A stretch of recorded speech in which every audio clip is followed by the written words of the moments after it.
Good morning and welcome back to the fireplace. Welcome back to Oklahoma. Wow, I've traveled some miles since we were at the fireplace last. I left here and went to Illinois, and you visited with me there as I had Sister Candace on the broadcast with me, and she blessed us with her anointed singing. And then I went from there to Ohio and surprised a friend who was going through so much in having to tell her father goodbye to this earth, but hello to heaven.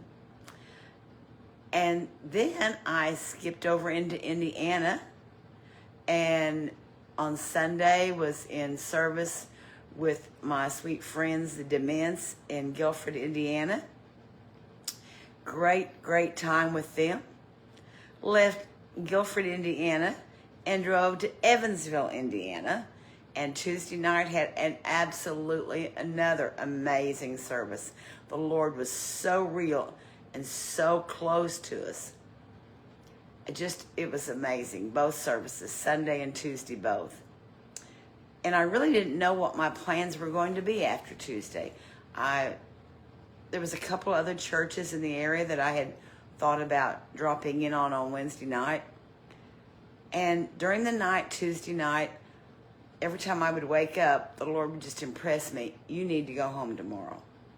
You need to go home. And when I woke up Wednesday morning, it was just really heavy on me. Go home and go all the way.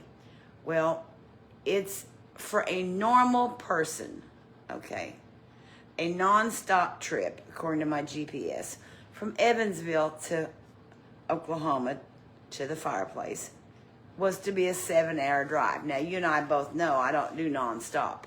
That don't happen.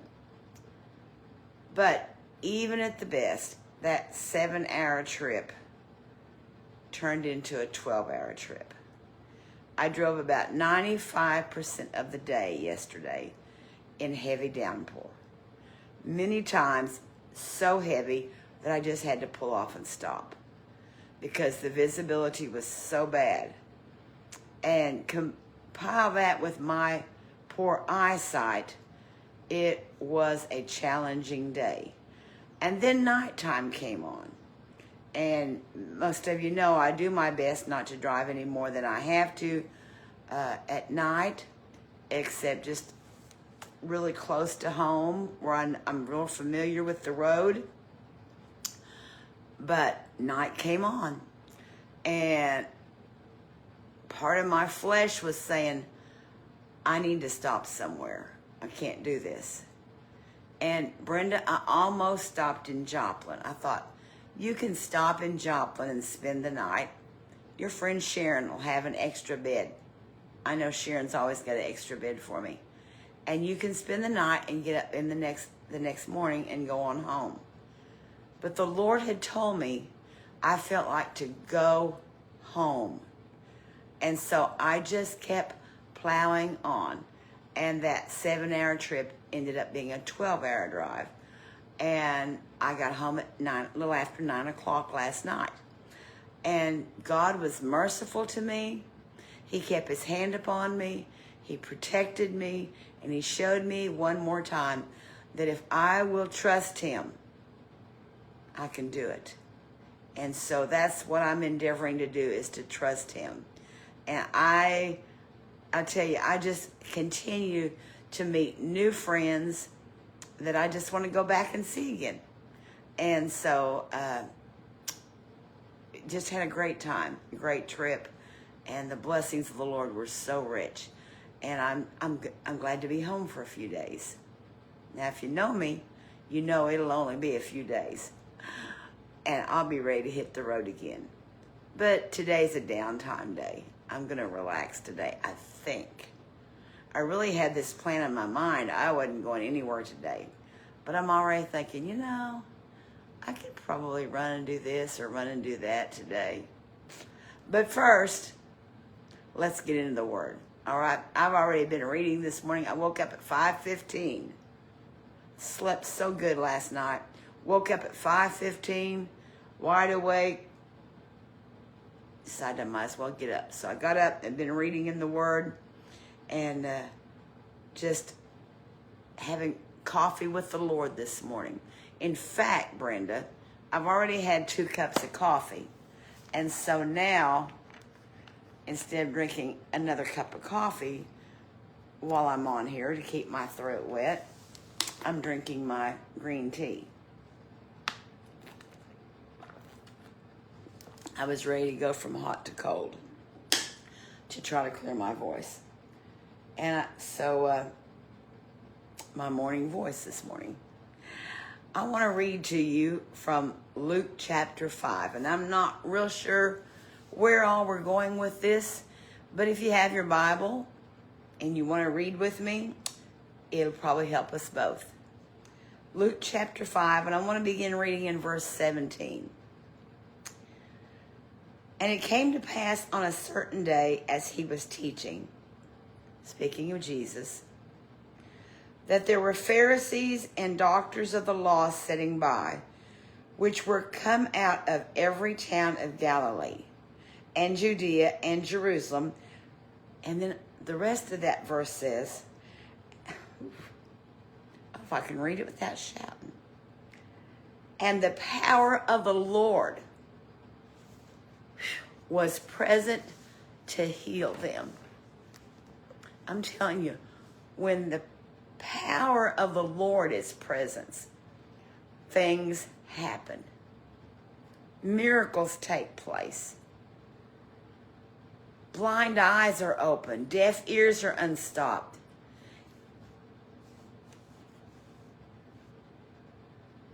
People are changed. Lives are changed. Hearts are mended when the power of the Lord is present. And so it says here that they had come out. There were Pharisees, there were doctors of the law sitting there. They had all come out from around every town of Galilee, of Judea, and Jerusalem. And the power of the Lord was present to heal them.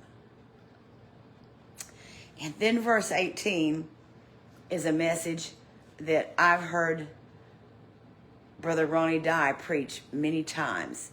And Brenda, you might can remember those 4 men's names.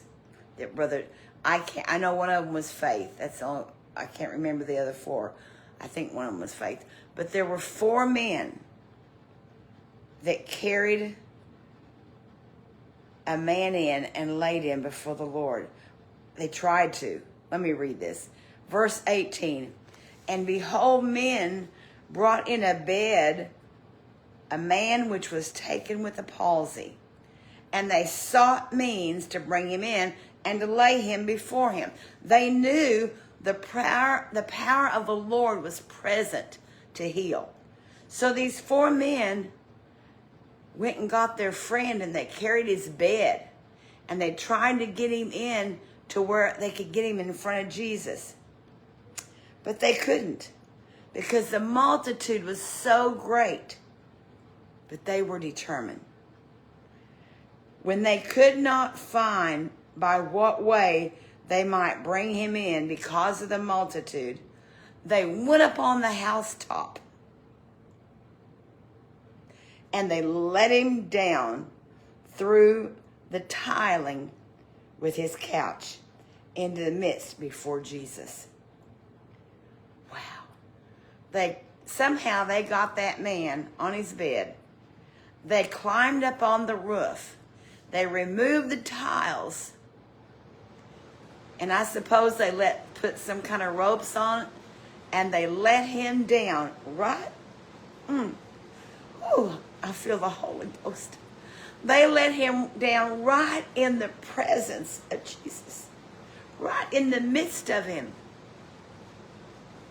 They were determined to get their friend to Jesus.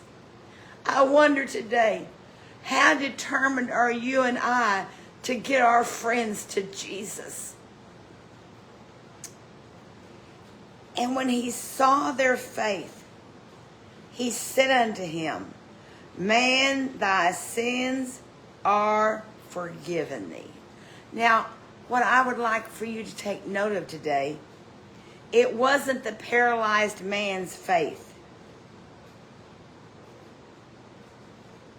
It was the faith of his friends that impressed Jesus. And Jesus responded to their faith, and he healed the man. Whether it's good or bad, our faith affects others. Now, I know there's a time that God tells us that we have to be dependent on our faith. Habakkuk says, the just shall live by his faith. We live by our faith. How great our faith is makes a big difference in what our life is like. But sometimes there are instances where we struggle, and I talked about that the other day, and that's a good thing, struggling is. But we come to a place in our life where we just can't seem to get faith for our own healing. And you've heard me say this before. That's the time that we're dependent upon the faith of others. And there are people that you and I come in contact with that just flat are not able at that time to have faith for what they need. Excuse me. Can't get my throat clear.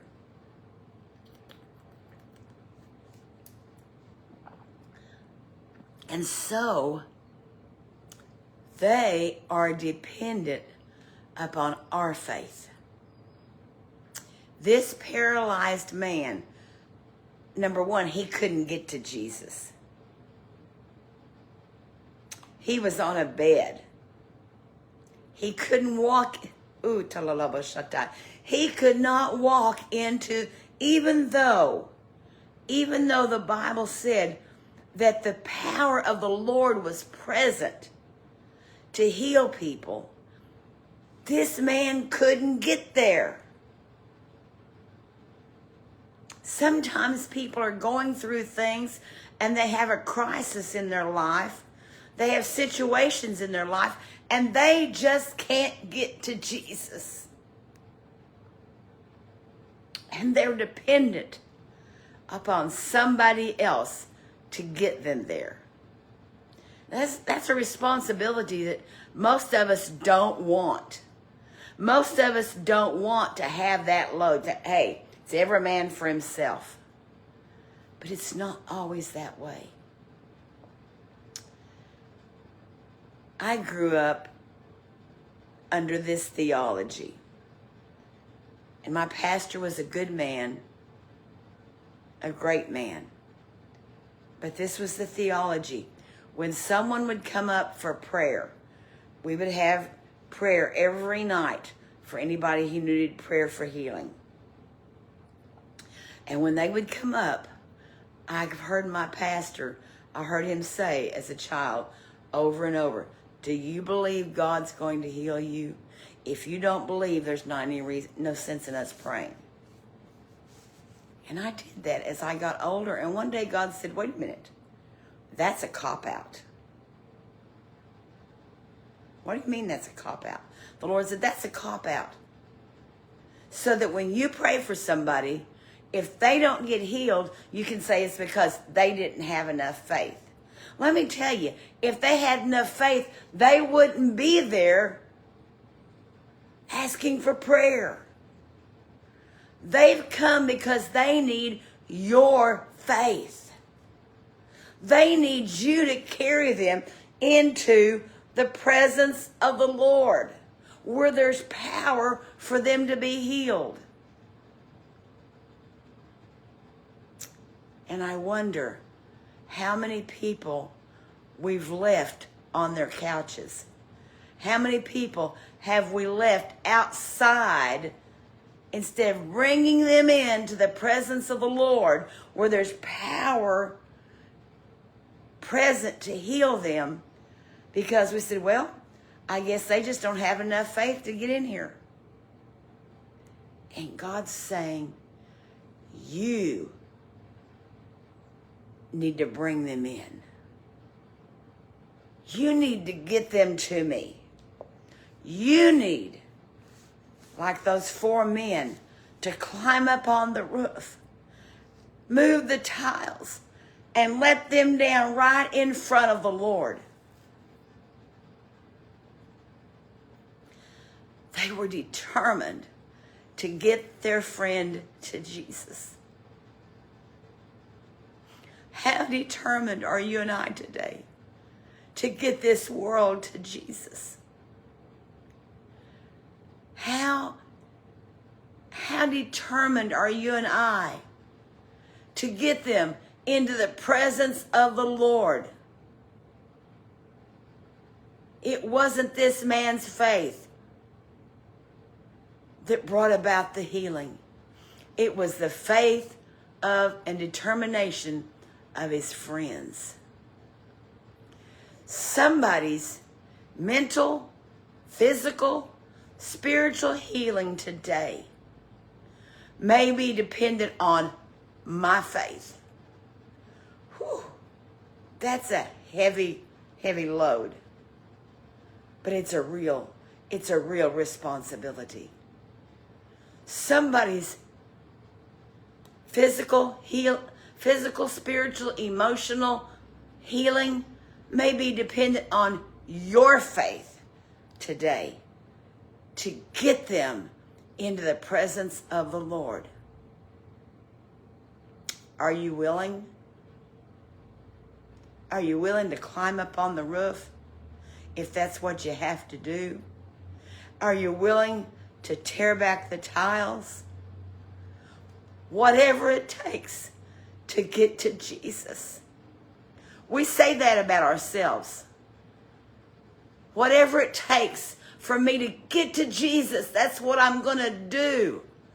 But what about whatever it takes for you to get your friend to Jesus? Are you willing to do that?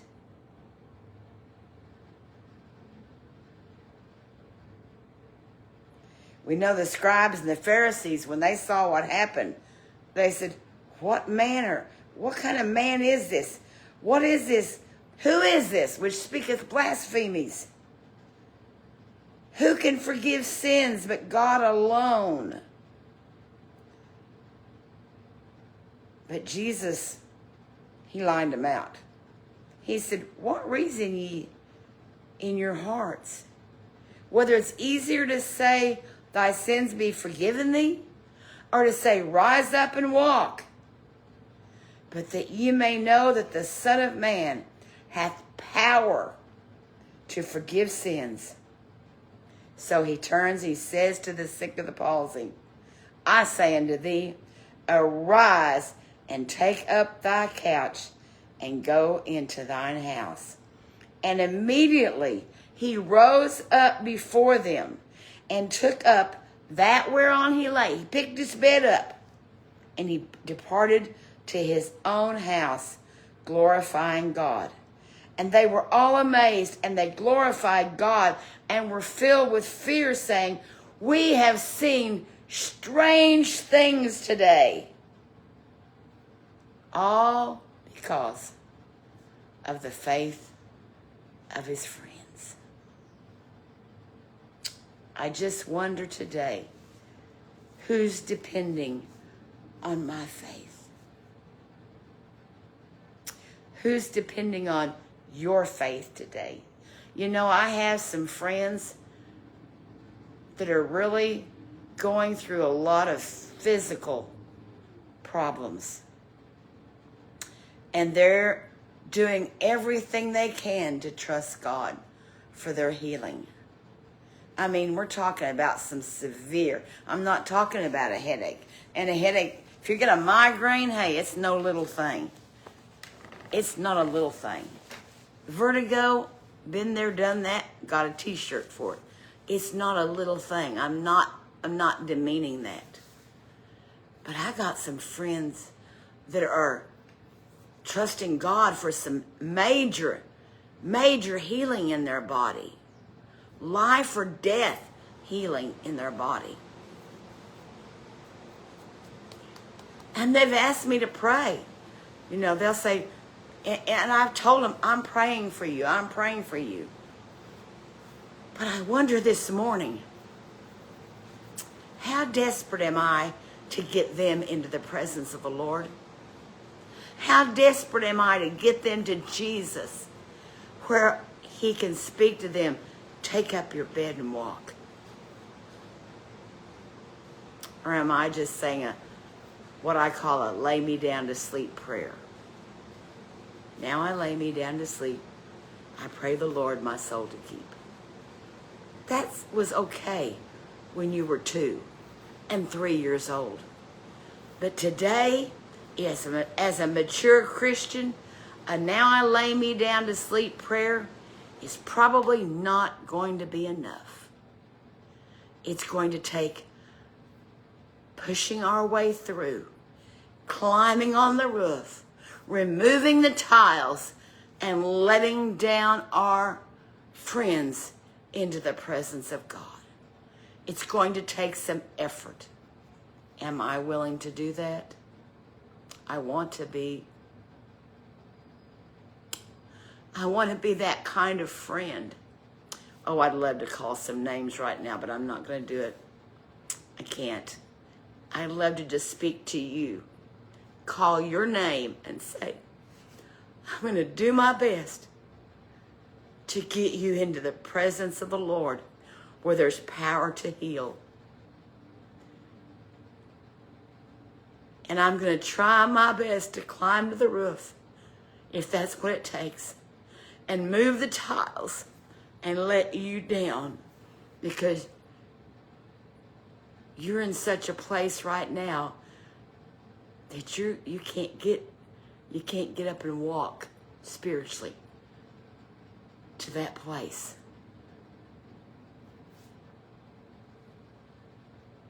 I'm going to look a song up and I'm going to post it on here after I get off here in the morning.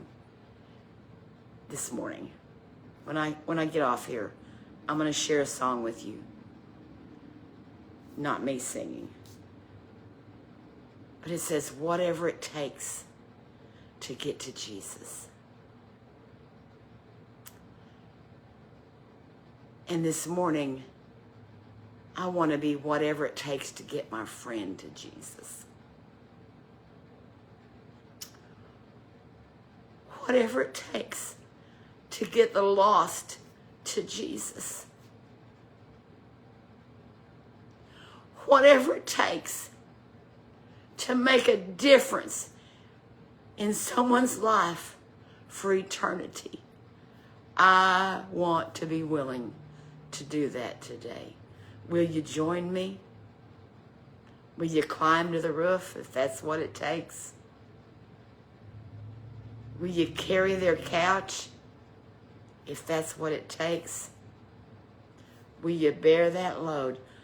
One of my many favorite verses, but a verse that comes to me constantly, is bear ye one another's burdens and so fulfill the law of Christ. He tells you and I to bear one another's burdens. Bearing that burden does not mean just saying a simple prayer, Lord, remember so-and-so. If I'm bearing your burden, I'm taking it on my shoulders. I'm bearing your load. I'm carrying it for you because it's gotten too heavy for you. And I'm saying here, let me have your load. I'll put it on my shoulders. I'll give you a break. I'll give you a rest. I'll give you a reprieve. And I'll bear it for you for a while. That's what he's calling us to do today. Lord, help me to answer the call. And help me to be willing to carry my friends into the presence of the Lord where there's power to heal. Well, that's my rambling thoughts this morning by the fireplace, right back here in Oklahoma. God bless you today.